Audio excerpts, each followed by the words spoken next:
एक समय की बात है, श्री कृष्ण अपने मित्र ग्वालों के साथ पशु चराते हुए गोवर्धन पर्वत जा पहुँचे। वहाँ उन्होंने देखा कि बहुत से व्यक्ति एक उत्सव मना रहे थे। श्री कृष्ण ने इसका कारण जानना चाहा, तो वहाँ उपस्थित गोपियों ने उन्हें कहा कि आज यहाँ मेघ और देवों के स्वामी इंद्रदेव की पूजा होगी और फिर इंद्रदेव प्रसन्न होकर वर्षा करेंगे। इससे खेतों में अन्न उत्पन्न होगा और ब्रजवासियों का भरण पोषण होगा। यह सुनकर श्री कृष्ण सबसे बोले कि इंद्र से अधिक शक्तिशाली तो गोवर्धन पर्वत है।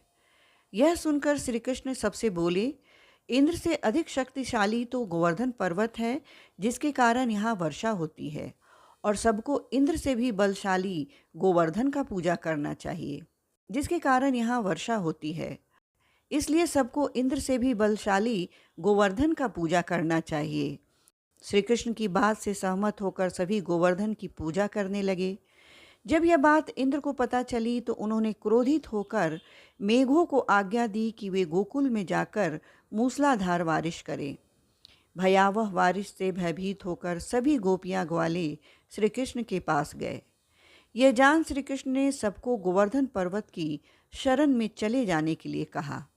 सभी गोपियां ग्वाले अपने पशुओं समेत गोवर्धन की तराई में आ गए।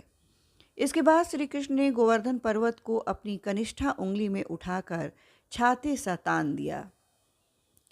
इंद्रदेव के मेघ 7 दिन तक निरंतर बरसते रहे, किंतु श्री कृष्ण के सुदर्शन चक्र के प्रभाव से ब्रजवासियों पर जल की एक बूंद भी नहीं पड़ी।